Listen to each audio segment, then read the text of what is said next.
شب ہجرت کی، بس یہی سوچ کے حملہ نہیں کر پاتے تھے، سارے کفار اشاروں میں یہی کہتے تھے، نبی سوئے ہوئے، نبی سوئے ہوئے جاگا ہوا ہوگا علی، تاریخ سناؤ شب ہجرت کی۔ آپ میرے بستر پہ پہنچ، آپ میرے بستر پہ سو جائیے، میری جان کو خطرہ ہے، میں جا رہا ہوں، آپ میرے بستر پہ سو جائیے۔ تو سارے شیعہ سنی مورخین نے بس ایک جملہ لکھا کہ جناب امیر المؤمنین علی بن ابی طالب نے کہا یا رسول اللہ، کیا میرے آپ کے بستر پہ سونے سے آپ کی جان بچ جائے گی؟ اب سمجھ میں آیا رسول خدا نے کسی اور سے کیوں نہیں کہا کہ میرے بستر پہ سو جاؤ، میری جان کو خطرہ ہے، میرے بستر پہ سو جاؤ۔ پیغمبر جانتے جسے سلا کے جاؤں گا نیند ہی نہیں آئے گی، جان کو خطرہ ہے۔ اب جناب امیر نے یہ نہیں کہا میرا کیا بنے گا یا رسول اللہ، یہ نہیں کہا کہ میرا کیا بنے گا، بس ایک سوال کیا۔ سب شیعہ سنی علماء نے یہی لکھا یا رسول اللہ میرے آپ کے بستر پہ سونے سے آپ کی جان بچ جائے گی؟ کہا یا علی میری جان بچ جائے گی۔ تو علماء اہل سنت و شیعہ سب کہتے ہیں تاریخ اسلام میں پہلا سجدہ شکر شب ہجرت بیعت رسالت میں علی ابن ابی طالب بجا لائے، فوراً سجدے میں گرے گا پروردگارہ تیرا شکر ہے تو نے مجھے اس لائق بنایا، میں تیرے رسول کی جان بچا رہا۔ تو جناب امیر نے کہا یا رسول اللہ کیا میرے آپ کے بستر پہ سونے سے آپ کی جان بچ جائے گی؟ پیغمبر نے فرمایا ہاں یا علی آپ میرے بستر پہ سو جائیں گے تو میری جان بچ جائے گی۔ جناب امیر سجدہ شکر بجا لاتے ہیں اور فوراً جس طرح پیغمبر ابا پورے بدن کو ڈھانپ کے سوتے تھے، سر سے لے کے پاؤں تک بدن ڈھانپ کے سوتے تھے، سارے کے سارے مورخین نے لکھا پیغمبر پورا بدن ڈھانپ کے سوتے تھے، کروٹ کبھی نہیں لیتے تھے، بالکل سیدھے لیٹتے تھے، پورا بدن ڈھانپ کے سر سے لے کے پاؤں تک۔ کالے رنگ کی ابا لیتے تھے، کالے رنگ کی ابا لیتے، پورا بدن ڈھانپ لیتے۔ اب نہ کہنا شیعو تم کالا لباس پہنتے ہو، کالا لباس بدعت نہیں سنت ہے۔ پہنچتے رہیں گے جا لے۔ تو پیغمبر نے یہ لکھا کہ پورا بدن ڈھانپ کے سوتے تھے، سر سے لے کے پاؤں تک پورا بدن ڈھانپ کے سوتے، اور پھر بھی جب بھی کوئی گزرتا تو صرف دیکھ کے اشارہ کر کے کہہ دیتا تھا۔ جب سب کے سب صحابہ موجود ہوتے نا تو سب دیکھ کے کہتے یہ رسول خدا سو رہا ہے۔ میں نے اسے اشارہ کیا تھا، سب دیکھ کے کہتے یہ رسول خدا سو رہا ہے۔ کہا کیسے پتا؟ کہ ان کے بدن سے نور چھن چھن کے نکلتا، نہیں پہنچا سکا، ان کے بدن سے نور چھن چھن کے نکلتا۔ یہ ابا کالے رنگ کی اوڑھے ہوئے ہوتے ہیں لیکن پھر بھی ابا سے نور نکل نکل کے بتاتا ہے کہ محمد سو رہے ہیں۔ تو پیغمبر کو ایک اور وجہ تھی کہ علی ہی کو اپنے بستر پہ سلانا تھا، باقی سارے تاریخ تھے، بس علی ہی محمد کے نور کے دو۔ حدیث ہے نا آپ کے ذہنوں میں، انا وعلی من نور واحد، میں اور علی ایک ہی نور کے دو ٹکڑے ہیں۔ تو پیغمبر نے کہا یا علی آپ میرے بستر پہ سو جائیے، بس میں یہاں ایک اشارہ کروں گا، مجھے اعجاز کو پیش کرنا۔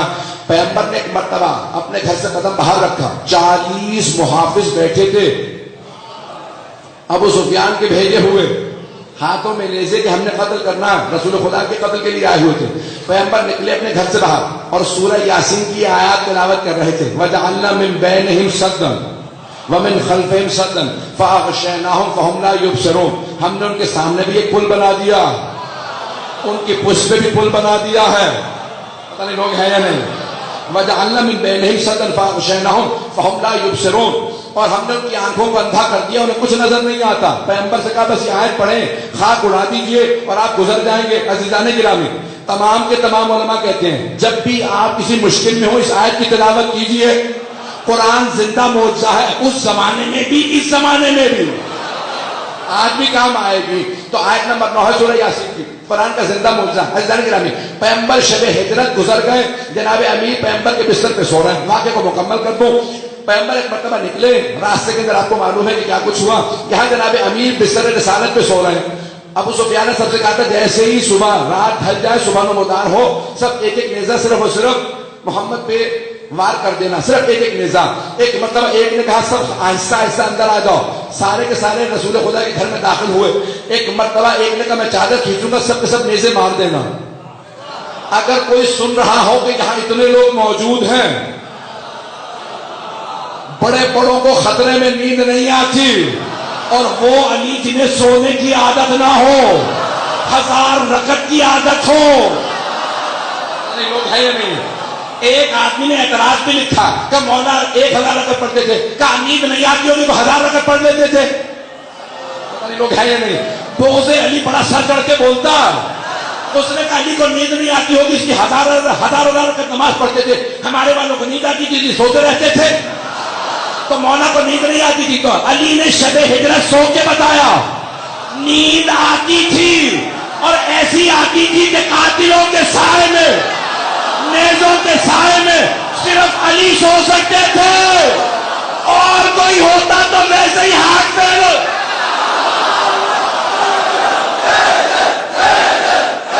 ذرا تو نہیں گزر رہا کسی کو؟ مجمع ہے میرے ساتھ؟ سارے کے سارے افراد ہیں؟ جناب امیر پوری رات سوتے رہے، بڑے سکون سے سوتے رہے، جسے 1000 رکعت کی عادت ہو۔ وہ سب کی چیمی گوئیاں سن رہے ہیں، باتیں کر رہے ہیں، لوگ ہاتھوں میں نیزے، ایک نے چادر کھینچی، کہا کہ نیزے چلا دو، جیسے نیزے چلنے لگے ایک نے کہا رک جاؤ، یہ محمد نہیں علی ہیں، نہیں پہنچا سکا۔ عزیزان گرامی، وہ دیکھنے والے شیعہ نہیں تھے، رافضی نہیں تھے، ابو سفیان کے بھیجے ہوئے تھے، پوری رات دیکھتے رہے اور بار بار کہتے رہے ابھی محمد سو رہے ہیں، ابھی محمد سو رہے ہیں۔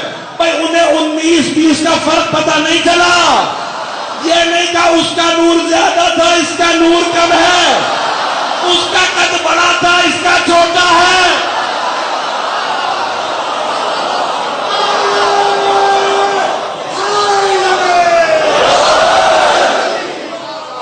سمجھ ہے جانے ذرا، میں پورا ہونے ذکر دے رہا ہوں آپ کی خدمت میں۔ وہ ابو سفیان کے بھیجے میں پوری رات دیکھتے رہے اور کہتے رہے کہ محمد ابھی سو رہے ہیں۔ اب جیسے ہی نیزے چلنے لگے، چادر کھینچی، تو ایک نے کہا رک جاؤ، یہ محمد نہیں علی ہے۔ ان میں سے ایک نے کہا یا علی محمد کہاں؟ میں کہتا ہوں سوائے حیدر کرار کے کوئی اتنے اطمینان سے جواب نہیں دے سکتا۔ ایک مرتبہ جناب امیر نے سر اٹھایا، کہا چادر واپس کرو۔ مولا نہتے تھے، پتہ نہیں پہنچا پا رہا ہوں، مولا نہتے تھے، نہ تلوار پاس ہے نہ نیزہ پاس ہے۔ ایک مرتبہ کا چادر واپس کرو، ان میں بھی ہمت نہیں تھی۔ میں کہتا ہوں آنکھوں ہی آنکھوں میں کہا ہوگا ارے یہ سرخ آنکھوں والا ہے، چادر دے دو، کہ چادر واپس کرو۔ کہ یعنی اتنا تو بتا دو محمد کہاں ہے؟ کہ میرے پاس امانت رکھوا کے گئے تھے، اور جو فرما رہے ہیں کہ میرے پاس امانت رکھوا کے گئے تھے۔ ایک مرتبہ ان سب کو پتا تھا یہ علی ہیں، چادر دی جناب امیر دوبارہ، کیوں؟ اللہ کا حکم یہی تھا کہ علی آپ کو سونا ہے، فوراً دوبارہ اسی بستر پہ ہیں۔ اب رسول خدا ایک بات کہہ گئے تھے، اعجاز قرآن پیش کر رہا ہوں کہ اعجاز قرآن صامت میں بھی ہونا چاہیے، ناطق میں بھی ہونا چاہیے۔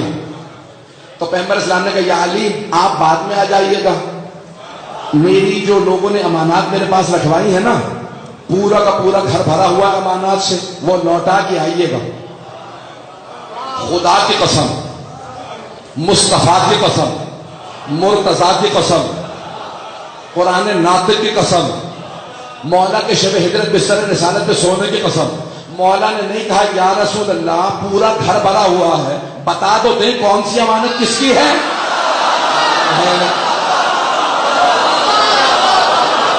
پہنچ رہے یا نہیں پہنچ رہے؟ یہ نہیں کہا کہ مجھے بتا دو یہ کون سی امانت کس کی ہے، کہا یا رسول اللہ جو امانات آپ نے لی تھی وہ امانات لوٹا دوں گا۔